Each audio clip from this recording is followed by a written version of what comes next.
Hi, everybody. I'm Roy Firestone, and welcome to my show. We're not going to talk any politics at all because God knows we sure got a mess in this world right now. So I'm going to talk about something that is happy for almost everybody I know. The subject is the Beatles. Anybody who knows me well knows that I am a massive Beatles fan and collector. You're looking at what they call 3 sheets. These are 4 feet tall movie posters from the Beatles era, the different Beatle movies. My home really is something of a Beatles shrine. So when I began watching Peter Jackson's remarkable 3-part series, about 8 hours in total, Get Back on Disney Plus, I would invariably get the "What you think, Roy?" question from my friends. Well, we'll get to the answer of that question towards the end of this, but first, though, some comments on the age-old question, who broke up the Beatles? My answer is this, and it's always been this. No one person, no one factor broke up the Beatles. In Get Back, you can see some cracks and some fraying. George Harrison was frustrated in not getting his songs included on Beatles albums. But the producer, George Martin, offered this response in part 1 of the film series, and it's kind of a paraphrase, but he said, "The Lennon-McCartney songwriting team is rightly the priority based on their enormous track record. George hasn't yet shown that he is in their stable." It's true, George hadn't, not at that point, but he was offering mediocre tunes for Let It Be or Get Back, like I Me Mine and For You Blue, and really they weren't great songs. They were included, though, almost as a bone thrown at George after he left the group for a short time. And by the way, Ringo Starr left the Beatles first. George was developing but not yet finished with brilliant songs like Something, Here Comes the Sun, All Things Must Pass. You could see some of those in the films. All 3 were included and highlighted in the Beatles' last album, After Let It Be, which of course was Abbey Road. George was angry at one session and then later left for a time, and as I said, Ringo was the first to leave the band. But when he returned, George seemed rejuvenated with the addition of his friend and confidant, Billy Preston. And who wouldn't be? Billy Preston actually saved the entire Get Back project with his fabulous musicianship and sunny disposition. The Beatles were on the ropes before Billy entered the session, and to continue that metaphor, the Beatles with Billy ended up scoring a knockout, in large part because Billy turned a sullen, backbiting session into a love fest. He brought out the best in every member of the band. But what about the old cliche, Yoko broke up the Beatles? Well, if you watch this film, you can see that Yoko, though at times a bit bizarre with her screeching and a jam or two, was mostly a non-factor. Here she is reading a newspaper during the session. She was mostly subdued, rarely interfered. In fact, all the Beatles' wives came to sessions at one point, and Yoko and Linda Eastman seemed to actually enjoy each other's company. Paul McCartney would later say, "When Yoko came along, I was resentful at first, resentful that she got in the way of our musical partnership, and frankly, a little jealous that she had John's attention.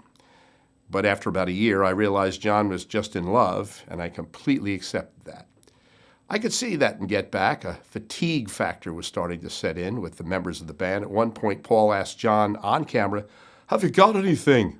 Meaning, did you bring any music that you wrote to these sessions? Well, John Lennon had nothing. Paul actually said out loud on the film, "I think we might have a crisis here." He was right. It then became up to Paul to become the taskmaster, the glue to keep the Fabs together. McCartney wasn't being demanding. He was doing what he had to do to keep the band focused, because they were not focused, not in this period. McCartney working on Get Back in this film is really marvelous to watch. You can see that very song taking shape, and Billy Preston brought out the best in it too with his boogie style and flair. Paul also brought in The Long and Winding Road, and of course the song that originally titled the original Michael Lindsay Hogg film, Let It Be. All 3 Beatles classics.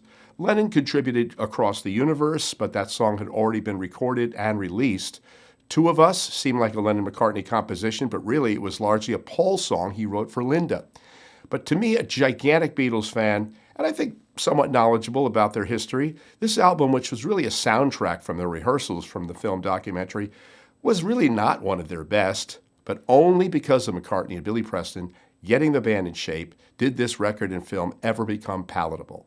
That's my opinion, but a lot of Beatles scholars kind of agree. In fact, George Martin was mostly unhappy with the session and had to be talked into producing one more record, the epic Abbey Road, which began recording just a month after Let It Be and released a year later. George Martin was annoyed with the sloppy, lethargic, and indifferent attitudes of band members. And later he felt the same way about the interference and overproduced addition of Phil Spector's arrangements to many of Paul's songs. In fact, as you see this letter here, Paul McCartney threatened to sue Apple and Spector over the post-production, overly lush arrangements. I always felt sad because that first film seemed so dour and so bitter. The Beatles in their dirty underwear, I thought. But watching this film, it was amazing.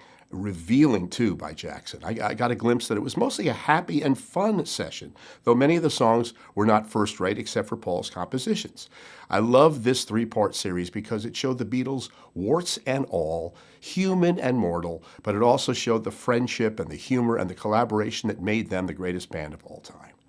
Lennon put it best when he said in the film, "The best of us is when we have our backs against the wall. All we've got is us." I love that. Perfect. Jackson showed us an inspiring view of the pressures on the band, which I think was the real factor in the fraying.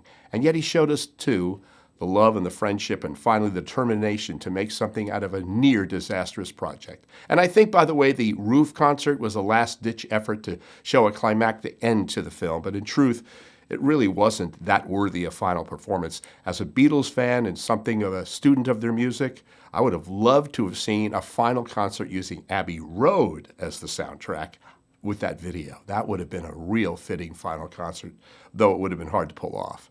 This film is so beautifully restored, it looks like it was shot on digital video yesterday. It's amazing to look at visually. The Beatles is the greatest single artist's influence in my life. The film shows their greatness, their mortality, their humanity, their authenticity, and fragility of that greatness represented in these three parts, and it makes the production truly remarkable. But in the end, you see the love they had for each other. That's what really mattered most. George Harrison would have been 79 years old this past Friday had he lived. Of course, he passed away in 2001 to cancer. He still gets mail. His estate does, his family does, to this day, though he's been gone for 20 years. And George was always very jovial about getting that mail, had a good time reading the mail. Well, I'm going to close this little show today with something I really love. You're going to see George Harrison watching himself join John and Paul in singing one of the great ballads in the early Beatles era, This Boy. When you watch George, watch the video clip and look at the joy in George's face and his running commentary. It's lovely and it's sweet and it brings back for him the happy times of the early Beatles. Now, I know people think that George soured on the Beatle madness around 1966, but he stuck it out to 1970, and he was still able to bring us, among many others, as we said before, Something, Here Comes the Sun, other great songs. George famously said, being a Beatle meant sacrificing your central nervous system. George was a man who simply wasn't cut out for hysteria and public scrutiny, but in this moment you're about to see, this wonderful clip shows how much love he had as a 21-year-old musician and singer. He loved the early Beatles fun. This is terrific. Take a look. I gave that guitar away. That's the one. That boy took my love away. He'll regret it someday. This boy wants you back again.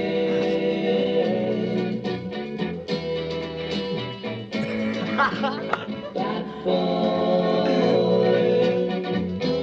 isn't good for you.